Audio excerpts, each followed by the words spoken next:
This episode of Southeast Iowa Today is brought to you by Greiner Auto Body of Washington, Iowa, using state-of-the-art techniques and decades of experience to get your car back on the road after an accident. Car Doctor of Washington, Iowa. No matter who Frankensteined it, they can fix it, clean it, and customize it. McDonald Boatyard of Keota, Iowa, for all your farm equipment and auto recycling needs. For great food, it's Your Choice Family Restaurant of Wayland, Iowa. Open Tuesday through Sunday. Try the John Bain sandwich on your next visit. Girling Repair of Winfield, Iowa. If your mower is dead, call Fred, your Husqvarna, Aaron's, and Gravely dealer. Fred also fixes and sells snowblowers. B&B Propane and the family of jet stops. CW Tree Trimming, LLC. We're into your trees, not your wallet. Serving all of Henry County and the surrounding area, and we offer a senior citizen and veteran discount. Iowa Technology Systems of Mount Pleasant, Iowa. Managed IT, including software and hardware navigation needs. No job is too small. iowatechsys.com. If you are someone having trouble with your PC or laptop, or a demanding business, you can be our next happy customer in Mount Pleasant. Dutch Market and Coffee Talk of Washington, Iowa. Dutch Market can handle all of your grocery needs. They even have a conference room that you can use for free. Coffee Talk's drive-thru is open and ready to serve you coffee, energy drinks, sandwiches, baked goods, and ice cream. They all present the award-winning Southeast Iowa Today. Here's the author of Christie's Journey, The Beat Goes On, and your host, John Bain. Thank you, announcer Cody Roy of NewEnglandDukes.com for your golden pipes and wonderful introduction. I'm standing outside the Mount Pleasant Public Library in Mount Pleasant, Iowa. I'm going to take you inside to the genealogy room where I sit down with Mount Pleasant Community School District 1 candidate for the Board of Education, Craig Hurd. Craig, welcome to the podcast. Thanks for having me, John. It's a pleasure to be here with you today. Oh, you're quite welcome. Well, let's start off by sharing with the audience a little bit about yourself and why you are compelled to be on the school board for Mount Pleasant. Absolutely. Well, my name's Craig Hurd. I'm running for District 1 School Board. A little bit about me. I moved to Mount Pleasant with my wife and our 3 kids in 2012. We moved here from Davenport, brought here by work opportunity, and we've really enjoyed living here in the Mount Pleasant community. Our kids are now in 8th grade, 9th grade, and 11th grade, so they're very busy within the school system, different activities, athletics, fine arts, things like that. So as for why I decided to run for school board, so I've been a part of some volunteer organizations in the past, and the more people that get involved, the more successful those organizations have an opportunity to be. And I really view the school board as the same type of situation. So I want to just step up, get involved, and share some thoughts, opinions, viewpoints. Try to make sure our school district keeps going in the right direction for a long time to come. Okay. And what do you mean by the right direction? Well, so public education is really the backbone of any community. So I want to make sure that we continue offering opportunities to all of the students for them to continue to be well prepared for becoming a member of the community.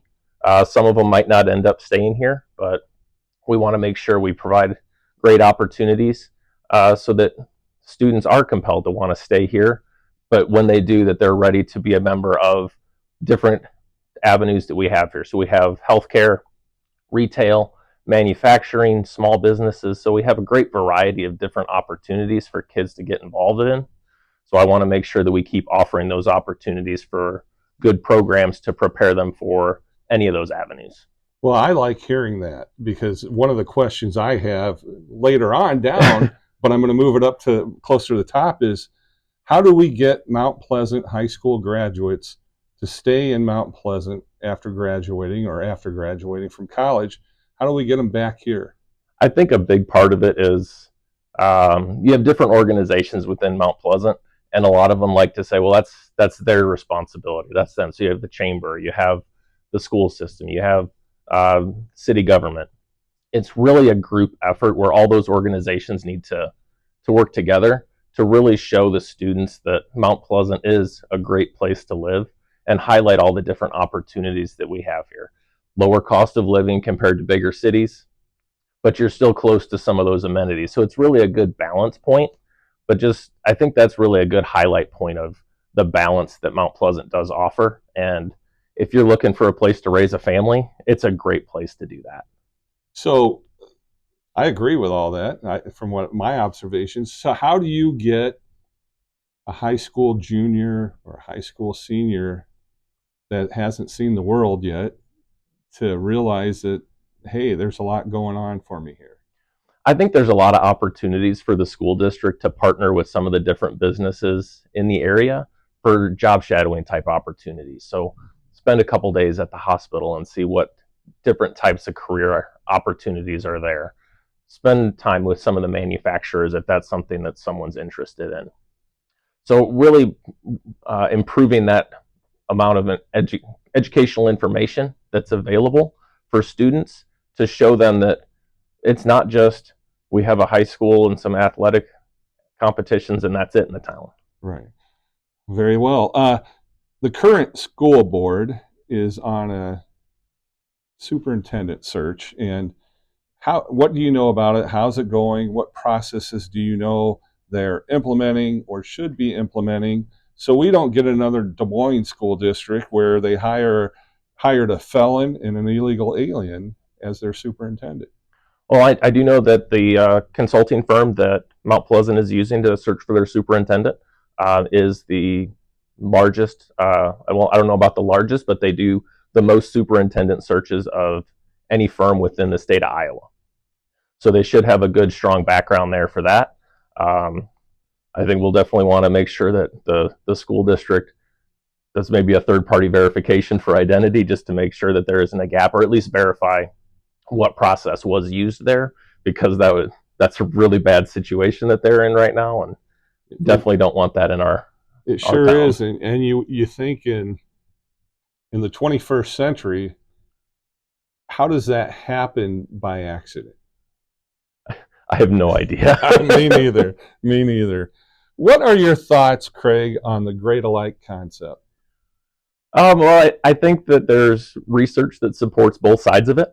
I personally, as a parent, I'm glad my kids were out of elementary school before it got to it. So my kids were all in middle school before that started. And from a parent standpoint, it really helped my kids when they were had the opportunity to have an older sibling within the building. So when they were starting school, they had that sense of security to help them. So, and then all of my kids really also liked the opportunity when they were in the 4th grade, 5th grade to partner with the younger grades and get to read with the younger students.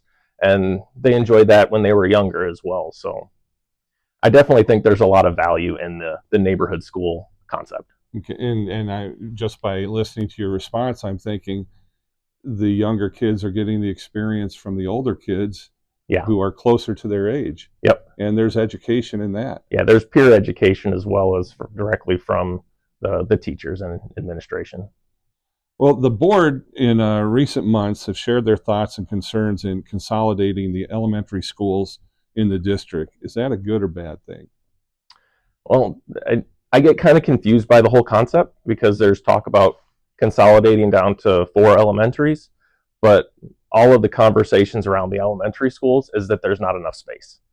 So it really doesn't make sense to talk about consolidation, because without passing a bond to expand one of the existing schools or build a new one, it's not an option right now. But I thought, money grew on trees and it was available whenever you want it. All you do is tell the taxpayers they got to pay so many cents per thousand more on the value of their home. Yep, but if the city or the community doesn't want to support that, then it's not an option. And the survey that went out earlier this year said that's not an option right now. So do you think the current board has gotten that thought, the thought of the public into their minds, and that they might need to come up with a better idea? Or is that something if you get elected, will have to kind of nudge them that way? I think there's some of that already present because so they didn't put the bond on the ballot this November, which was, in my opinion, it was a good decision based on the community feedback that was received. And then so they're starting down of having a community involved committee that's going to work on coming up with the planning of recommendations for what the facilities look like in the future. So there's some work going on, but there's definitely going to be a lot more of that in the coming months. So if I were to be elected, I would definitely bring an outside set of eyes into that discussion. Now, in your observation of the school board, what are some good things you've seen from them? I really enjoy the student spotlight at the start of every board meeting. Bringing the students in and starting the meetings that way is a great way to keep students at a focus for the school board, because that is really what the end result is for the board, is making sure that students are successful. I have to agree with that, because when I've covered some meetings and they've had the students come in, it's wonderful to see what they're achieving, on different topics and different discussions, and then being able to present in front of a room full of adults staring at them and still being to get that across. But that is a good focus. Yeah, and it really shows the variety of different opportunities that the school offers, because they don't have the same thing every month. It's very different groups coming in, and it's a great chance for them to work on their public speaking skills as well. The purchase of the former Iowa Wesleyan campus seemed to catch a lot of taxpayers by surprise when that happened a while back. What are your thoughts on that? Well, there's different perspectives to it, and I try to look at all of the different perspectives. There was meetings about the purchase of the campus beforehand. Not a lot of opportunity for the community to voice that opinion altogether of what they thought of it. But if we look at what the purchase has brought to the district, there is a lot of value in what was received from that campus. So if you look at the gym and the auditorium, two things that were definitely a gap for the school district, and much better price than what could have been gotten to build new. So what has been gotten for the purchase price is good for the district. Looking to the future, every investment that goes into that campus needs to be 100% standalone, self-sufficient. It can't just be, well, we have this, so we have to put money into it. Does the investment improve the educational opportunities for the students? Okay. While I'm at it and I'm thinking about it, because sometimes this old guy forgets something, I want to let my audience know that I have offered the same opportunity to Melinda Husinga to come on and talk. And she's also, she's an incumbent for District 1. And she got back to me earlier this week and said that her schedule was just too full with public speaking events and such, and thanked me for the opportunity. So I want people to know that I'm trying to be as fair as possible to get folks on the podcast to talk that are running for office. So right now, Craig, over your right shoulder, I am putting my Facebook page on there. That's right. Yes. Southeast Iowa Today with John Bain. Go on there and message me if you are a candidate that would like some equal time to come on the podcast. That's how you get a hold of me. I'm not a mind reader. I'm busy. I'm out there every day bringing podcast excellence to the world. So I help me out if you want to be on. And if you don't do Facebook, I'm going to put right across the front of you now, my email address, bainjohnr@gmail.com. And for you folks listening that don't see it, it's B as in Batman, AINJOHNR@gmail.com. So thank you for letting me get that out of the way. No problem. I've pelted you with lots of questions so far. Tell me at this point your thoughts, some things that you want to talk about. One thing I want to make sure is very clear is I want to encourage everyone to get out and vote. But don't just go out and vote for the sake of voting. Make sure you look into the issues, who agrees with, or who has a similar mindset to what you want to see, and go and cast your ballot either with early voting or on November 4th. But don't just go and vote for the sake of voting. because that's really not what the system's based on. It's a great privilege that we have the opportunity to vote for different positions and elected officials. So please take advantage of that, become educated on who you want to vote for, and go cast your ballot. Very well. Let's say Tuesday, November 4th, 2025 rolls along and you find out from the Henry County Auditor's Office that you won. I am assuming you get sworn in at the next school board meeting or shortly after. I'm not sure. I believe it's at the school board meeting the following Monday. Okay. So let's say everything goes your way. What's the first thing that Craig Hurd does after all of that in regard to your position with the school board? Oh, I'd start going to the meetings and sit at the table and share my opinions and my thoughts on things. So I just want to make sure that I become a part of the discussion quickly. I don't want to just sit back and relax and say, well, I'll start getting involved next month. So first meeting, and I'm going to start questioning, asking questions. If things don't make sense, I don't want to understand them before it gets to the time to vote on something. Sure. Have you ever held any public office before? I have not. So what's this experience been like for running for this so far? It's definitely been interesting. So getting the opportunity to go meet with different groups and talk to them about why I'm running for school board, what I'd like to see, answering questions. So it's been a very different experience than what I'm used to. I bet so. It's not, it's not like the normal routine thing for folks. No. By a long shot. So, what is your favorite part of Mount Pleasant? I really like the small town atmosphere. People are very friendly, willing to help out any of their neighbors.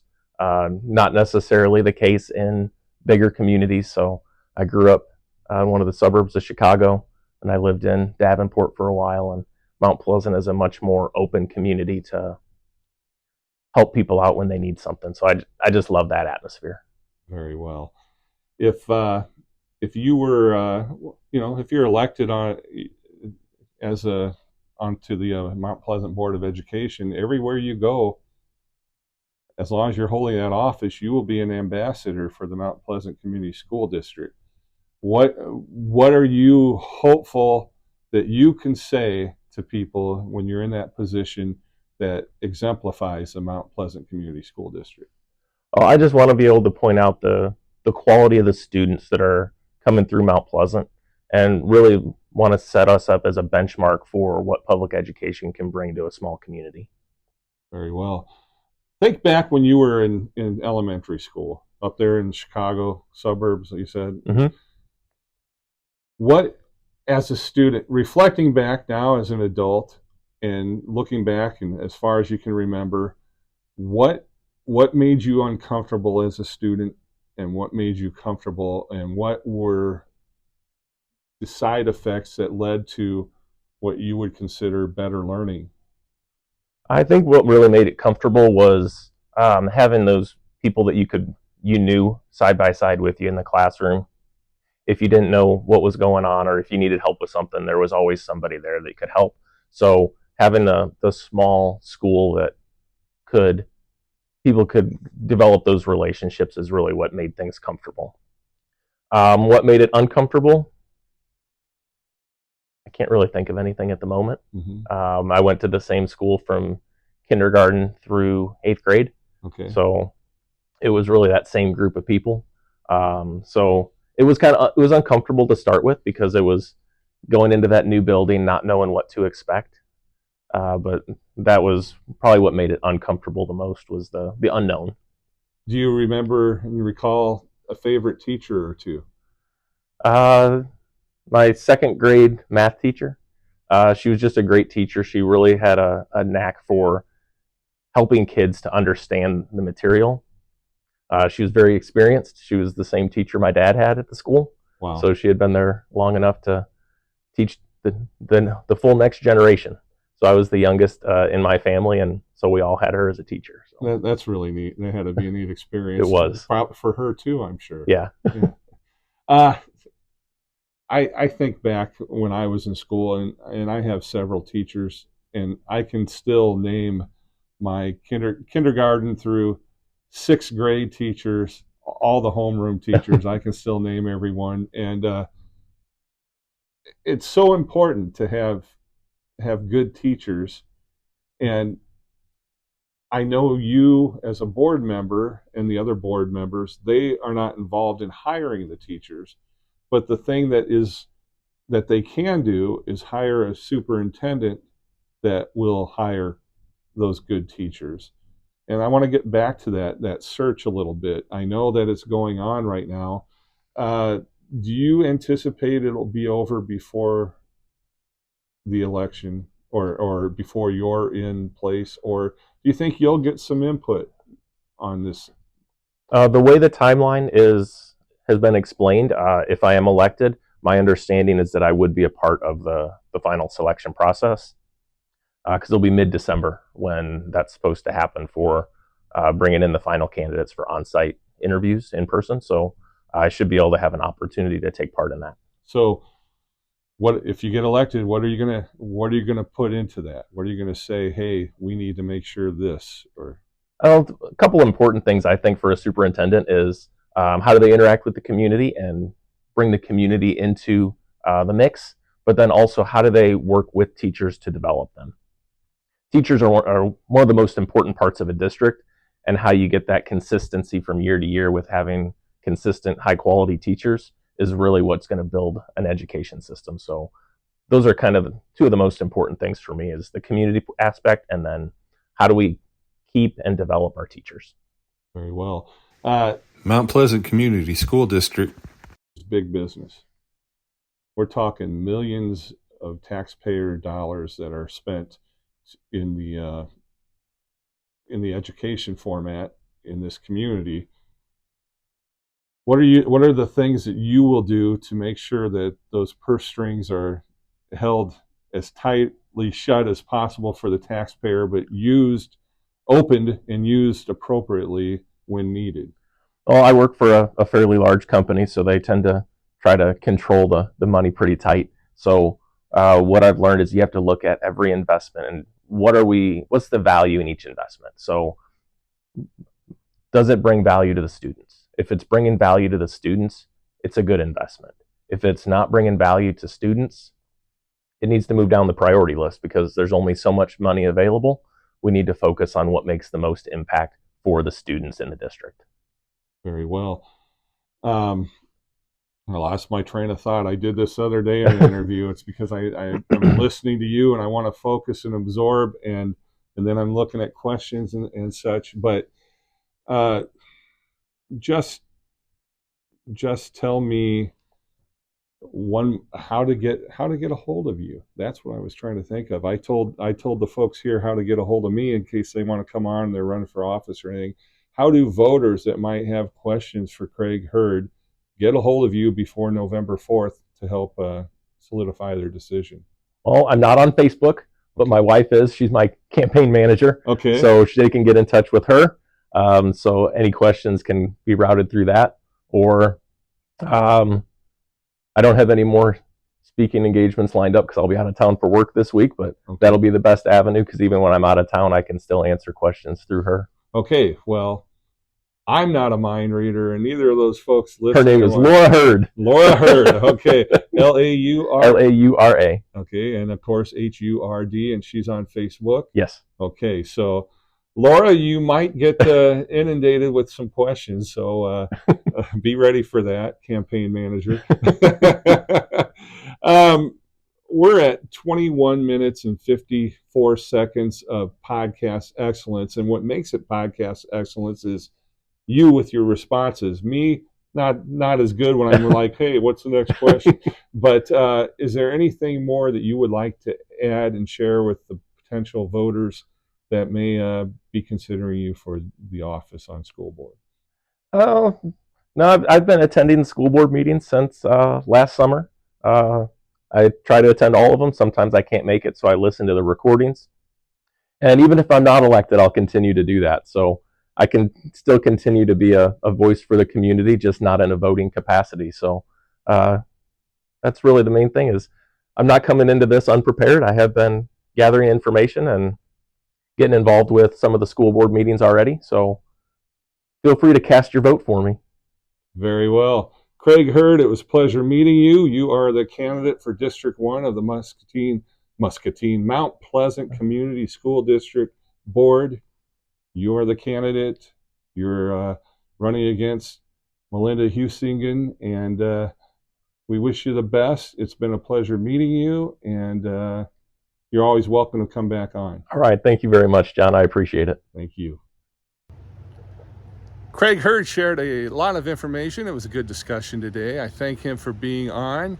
I thank you for watching. If you are a Mount Pleasant Community School District taxpayer, Craig may be one of the candidates you have the option to vote for. So hopefully you got more information to make an educated decision and choice at the ballot box. Thank you for watching. As I said before, give this episode a like and make sure to follow and subscribe. It is free. Thanks to my sponsors, Griner Auto Body, Car Doctor, McDonald Boneyard, Your Choice Family Restaurant, Girling Repair, B&B Propane, and the family of Jet Stops, CW Tree Trimming LLC, Dutch Market, Coffee Talk, and Iowa Technology Systems. I'm your host, John Bain. Stay friendly, Southeast Iowa.